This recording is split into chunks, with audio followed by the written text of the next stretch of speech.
What's up guys, and welcome back to another video. And today I decided to do a very long awaited analysis of my Hoka Half-Marathon, and I know that was the very first video I ever posted on this channel, and I know that was ages ago, but today I decided might as well go through it, break it down, see some of the statistics and analysis that I had on that run, and see maybe where I can improve, where some things that went well, and yeah, we'll just talk through it. And so here is my run, 21.1 kilometers, total distance, total time was 1 hour, 14 minutes and 52 minutes, average pace 3:33, and then total ascent 176 meters, and total calories is 1,182 calories. And here is the map of the run, and you can see where we started and where it finished, and we can zoom in on different parts if we had to and see what the run is. So these are just the statistics that come up on the top of when you open the run, but then when we scroll down we can see the different statistics in terms of elevation, pace, heart rate, performance conditions, stride length, running cadence, power, and then the list goes on. And then we can come down here in terms of all the statistics in terms of numbers. So we'll start off looking at the numbers, and then maybe we can look at the graphs a bit later. So if we come down to the statistics, we can see that 21.1, which is a half marathon, and then we can look at the different in-depth statistics. So if we look at, firstly, looking at the power, average power throughout the run is 381, and max was 564, or 565, sorry, and that was very happy with that. And power can be determined based on a direct or adjusted based on your weight. So obviously people with higher body weights will be able to produce higher direct measures of power, but if we do it based on body weight and involve a unit of measurement where you can involve there of kilograms or pounds, depending on where you're from, you can then get a statistic that is able to be adjusted for each person and stable for each person. So I'm very happy with those statistics. We can also look at self-evaluation. I can show you that. Very weak. I was very tired at the end of it, and a maximal effort, so very tired.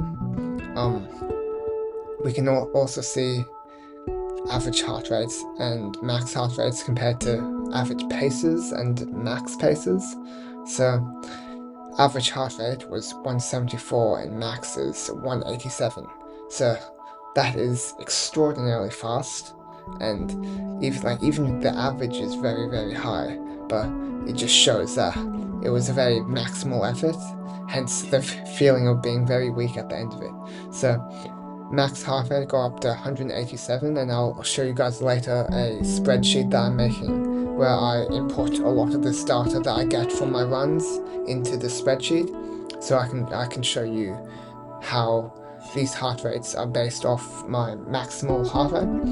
And then back at the paces, we can see average pace and average moving pace. I'm not really sure how they measure the difference. So obviously moving pace is when you're moving, average pace is, I'm assuming, the average pace for the entire run, but I don't see why they should be two different results, but clearly Garmin knows what they're talking about, so I'll leave that. But 3:33, extraordinarily fast. I was actually planning before the run to go 3:45 was my pace that I set in my head, and I was like, I'll go 3:45 average pace for the entire run, and I'll be very, very happy with that. But 3:33, extraordinary. I actually went under 3:30 for the first, I think 13k, I want to say, and then it kind of slowed down from there. But we'll look at the paces per kilometer later, and then average grade adjust pace. It was a very, very hilly course, so somehow adjusted to be slightly faster than what I was running in terms of average pace, and then somehow 2:38 for the best pace per kilometer. And I don't think that's measured for the entire kilometer, but I think that's just measured as like a segment, like the fastest speed or fastest pace I hit.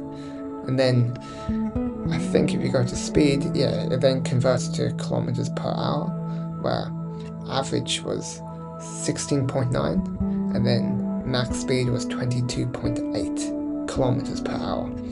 So, and I think heart rate, it does determine based off heart rate, but it says this is 100% of my max heart rate and 93% of my max heart rate, and I think what I put into my spreadsheet was different and probably more accurate, I want to say.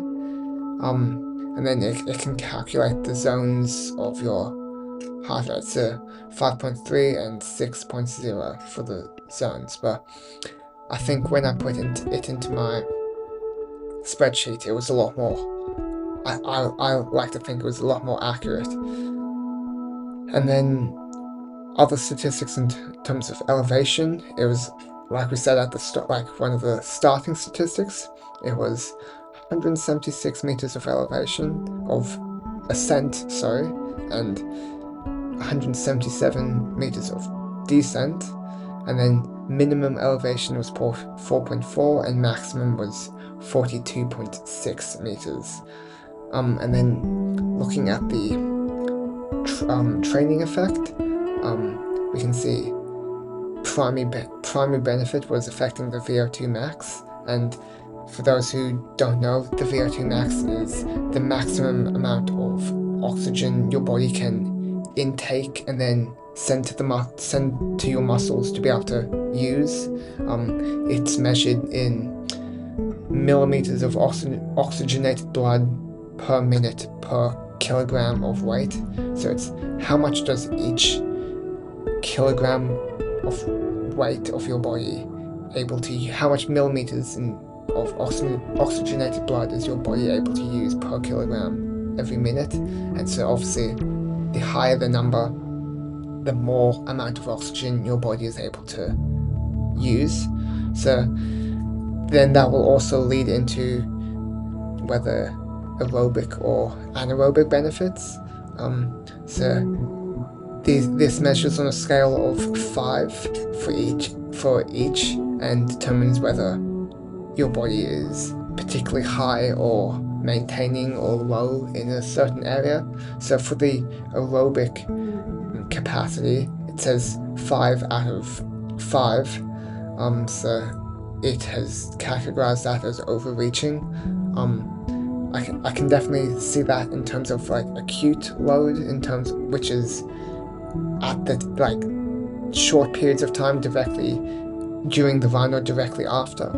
But I think it was very good and probably not overreaching in terms of my aerobic capacity over a chronic period of time, which is over a longer period of time, so like days, weeks, months after.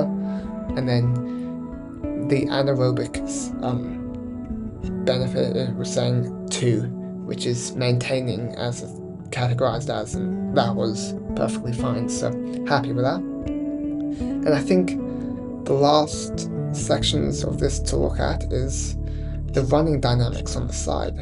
So this shows the statistics in terms of stride length, cadence, max cadence, vertical ratio, vertical oscillation, and these might sound like big terms, but I will explain them as we go through them. So average running cadence and max running cadence. That is, running cadence is just how many steps per minute are you taking. So if you're into music, I guess cadence is a similar thing in mutants, like how fast you're going, or the tempo, I guess, is another word. But in running, it is how many steps you're taking per minute. So that's what the SPM stands for, steps per minute. So the average I got for this particular run is 177, and then the max was 198.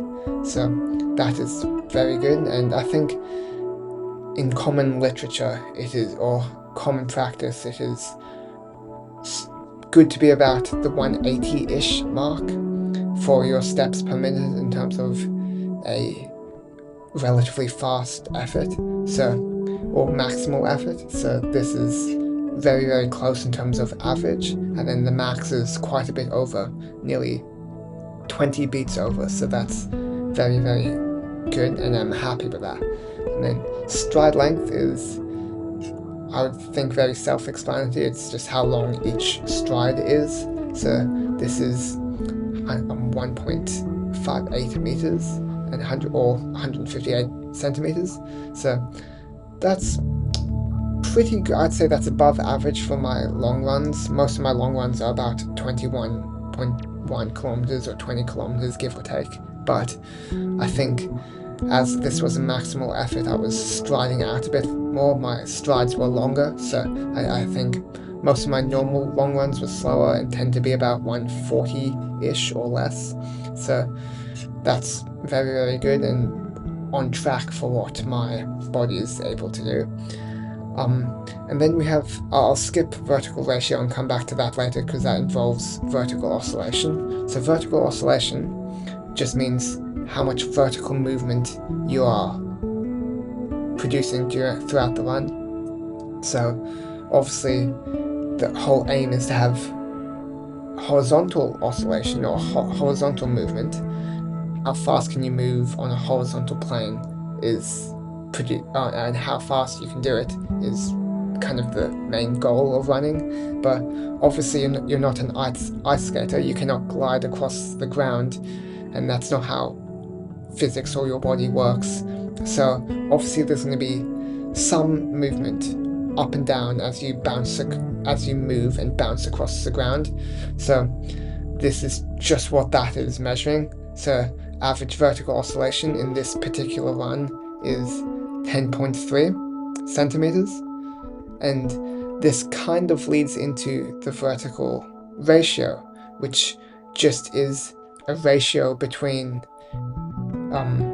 vertical movement or vertical oscillation and then horizontal movement or your stride length, because stride length is like how much movement you're moving across the ground in one stride. So that's kind of like the horizontal oscillation, and then it's just a movement between your average vertical oscillation and your stride length. So, and it's expressed as a percentage, and if we click this little arrow here, it just comes up with the little description. So it says vertical ratio displays your vertical oscillation as a percentage of your stride length. So a lower number typically indicates better running form, and this also includes, note that average vertical ratio does not include zeros from time spent standing. So that's just how it measures on your watch. And then it will also show on the last one average ground contact time. So how much time on average are you spending on the ground?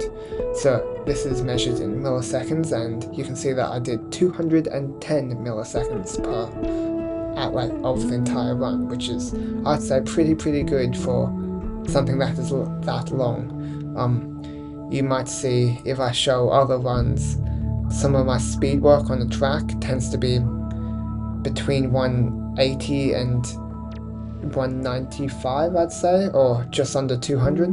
And so being this close to 200 on a 21k run is very, very good, and I'm very happy with that. So then you'll also see that all of the things that we just went through in terms of statistics or can be shown in these runs, or in these graphs, sorry. So you can see the elevation, pace, heart rate, and you can see how they measure over time.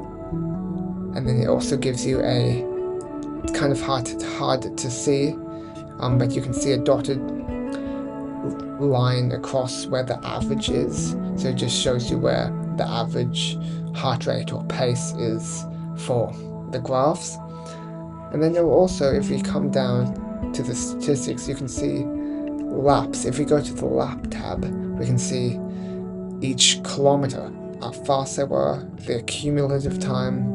Obviously the distance is set to be 1 kilometer for each split, and then it will give you the paces, the heart rates for each segment. So this is also another level of detail that we can go into. So you'll see that for the first, I'd say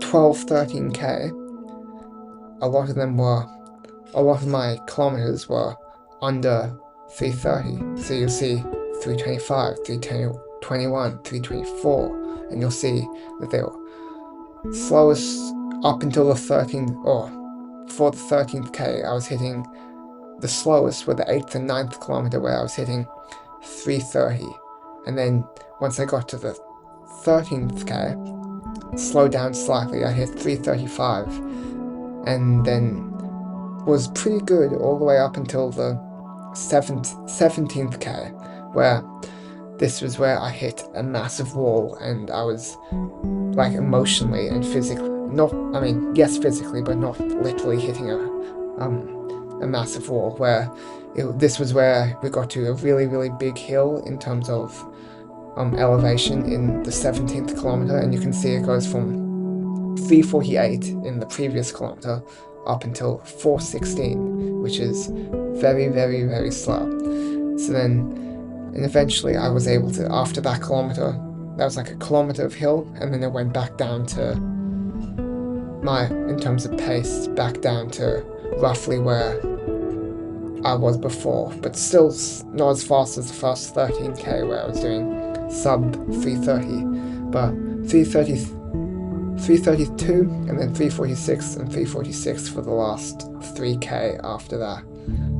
Oh, sorry, 325, 332, and then the 346s after that. But in terms of pace, the only real letdown was that 416 on the 17th kilometer.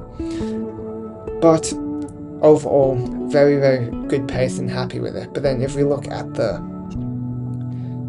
heart rate in terms of like throughout the run, we can see that the first kilometer, just getting into it, but then it jumps immediately up to a very, very high pace, very, very high heart rate after that, where I was hitting 169, 170, it got up to the 180s for the 4th, 5th, and 6th kilometers, and then back down generally to the 170s for the rest of the run. But then we can see even for the average heart rate, if we look at the max heart rate, once it, like in the 3rd or 4th kilometer where it hit the 180s, the max heart rate stayed in 180 a lot longer, and it ended up staying until the 15th kilometer at 180, but the average heart rate was a lot lower. Or not a lot lower, but it went down to under 180s, but the max heart rate stayed up quite high. So then you can see when you got to the 17th k, I would have expected the heart rate to be, that's where my heart rate would have spiked massively up that hill, but it actually wasn't as bad, looking at the statistics now, as bad as I thought. So that's very, very good, very happy with that. That's all for now. I think I've covered a lot of the statistics in terms of this specific run, and I think I have gone into all the statistics and the laps and the paces and the heart rates, and I've walked you through exactly how that run went for me. So I think it was a very, very good run, very happy with how it went, and hopefully if I do another half marathon, that will be my next goal, to hopefully improve on this, whether it's in time or slightly more even pacing, or doing the same time but having a lower heart rate overall, or average, or maximum, but any way I can slightly improve is the best I can do. So hopefully that is where we can improve on for next time, and I will see you guys later. So thank you for watching.